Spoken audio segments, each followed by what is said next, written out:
Well, winter's been here for a while now, and it's given me the perfect opportunity to wear some of my favorite fragrances in my collection. You guys stay tuned to check out my top 10 designer fragrances I've been wearing this winter.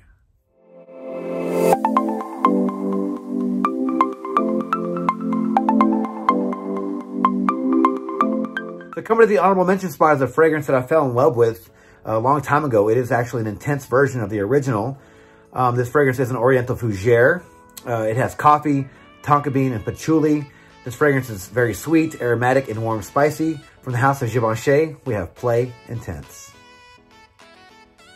So coming to the number 10 spot is an underrated fragrance in my opinion. I never hear anyone talking about this one. People still talk about the original quite a bit, but this one is the extreme version and no one really talks about it. This does have a lot better performance than the original, so if that's what you're looking for, then you're gonna wanna try this one. And they did somehow keep the same DNA from the original as well without using almond in the notes, which was kind of crazy to me that they did that, but I'm glad they did because I really do appreciate this fragrance. It is a Oriental woody fragrance. The notes of this fragrance are leather, ironwood, and benzoin. Again, from the house of Givenchy, we have Pie Extreme. So coming to the number 9 spot is probably my favorite fragrance from the house of Ralph Lauren. There's a couple here and there that I do like, but this one has really great performance for a Ralph Lauren fragrance. There's only a few out there that from the house that actually do have good performance. This fragrance is an Oriental woody fragrance. Some of the notes in this fragrance are blood orange, coffee, and ebony wood. It's very citrusy and fresh, warm, spicy. So again, from the house of Ralph Lauren, we have Polo Red Extreme. So coming to the number 8 spot is a fragrance that's been in my winter collection for a very long time. I'm sure you guys probably love this one as well. Very good performance for this one too. I heard it was discontinued, but I don't think that's a fact. You guys can correct me in the comments. But yeah, I've loved this fragrance for a long time. This fragrance has honey, vanilla, nice cherry tobacco scent. The dry down is nice patchouli, warm, spicy fragrance. From the house of Mugler, we have Pure Havane. Coming to the number 7 spot is a club banger. Maybe you guys can probably tell which one this is just from me saying that alone. This is a very popular fragrance. Some people love it, some people hate it. I happen to still really enjoy it. Amazing performance. Always get compliments with this fragrance. The notes are tonka bean, mint, green apple, and vanilla. If you guys haven't guessed already, Versace Eros. Coming in at the number 6 spot is a fragrance that actually was given to me by a stranger, actually on one of those buy, sell, and trade apps. He had it listed for free, and I thought maybe it was just one of those ploys to get you to click on there to see how much it really cost. And he told me, no, just come pick it up from my work and you'll get a free bottle. It was a partial bottle, but still, nonetheless, it's always nice to receive a free bottle of fragrance, especially one that I've never really tried before. I've heard of it a million times, just never had a chance to get my hands on it. And when I smelled it, I really enjoyed it. It was actually a winter version of the original.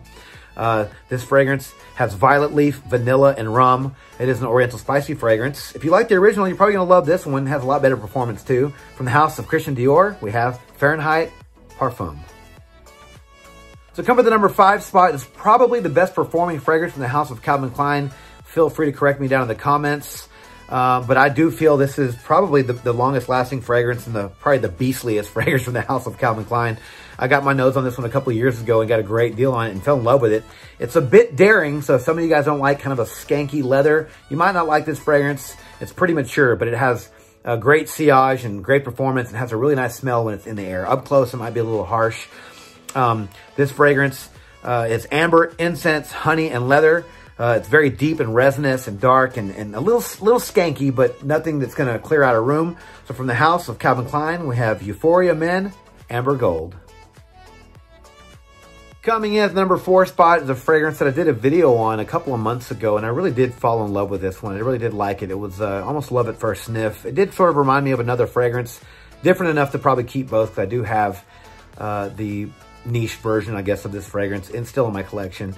But this one is kind of hard to find still here in the States, and I believe they're selling for over $100 on eBay. This fragrance is an Oriental fragrance. It contains vanilla, benzoin, and woody notes. It's nice, sweet, woody fragrance, warm, spicy, and smoky. From the house of Mercedes-Benz, we have Mercedes-Benz Club Black.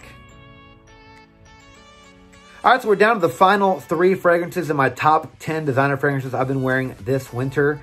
And these definitely are no slouches. These definitely have the best performance, in my opinion, of all 11 of these fragrances. and they definitely get me the most compliments. So coming at the number 3 spot is a fragrance that has been compared to another fragrance that's very popular in the community. This fragrance has iris, vanilla, leather, and tonka bean. It is the intense version of the original. From the house of Valentino, we have Valentino UOMO Intense. Coming to the number 2 spot has been number 1 in my top 10 winter lists in the past. And this year it's been bumped to number 2, if that still shows you how much I do love this fragrance. When this fragrance came out, it took the fragrance world by storm, and people could not believe that it came from a no-name house, but had some beastly performance, you know, with this one, and always garnered compliments. This fragrance has oud, gaiac wood, sandalwood, vanilla, amber, and some star anise in there. Again, it took the world by storm, and great performance with this one. And a little hard to find now. I think they reformulated this one. There's talks of that going around. Not really sure. I definitely still get really good performance with my bottle, so I'm hoping that this is pre-formulated. But from the house of Scent Story, we have 24 Gold. All right, guys, so coming in at the number 1 spot of my top 10 designer fragrances I've been wearing this winter 2020 is a fragrance that everybody, if you haven't tried it by now, you need to get your nose on it. I believe that everyone's probably tried this fragrance. If not, you've tried the original. This is a flanker, a stronger version, a better version, in my opinion, of the original. This fragrance has vanilla, tobacco, lavender, and black pepper. Gets me compliments. I wore this the other day, and somebody stopped me at a gas station, was like, man, I don't know what you're wearing, but you need to tell me what it is. I wrote it down on a piece of paper for him. I told him, don't get the original, make sure you get the one, the extreme version, make sure it's the one in the gold bottle. If you guys don't already know, I'm talking about Spice Bomb Extreme. All right, everyone, so that was the top 10 designer fragrances I've been wearing this winter 2020. I'd love to hear what you guys are wearing, so please leave me your top 10 list down in the comments below. All right, thank you guys so much for watching the video on my channel. If you like this video, please click that like button, subscribe to my channel, and turn on those notifications for future first impressions videos and fragrance-related content just like this. Don't forget to follow me on Instagram, Dollars and Cents. There, you'll find fragrance-related photos and future contest winners. And as always, until the next video, you guys take care. Thanks.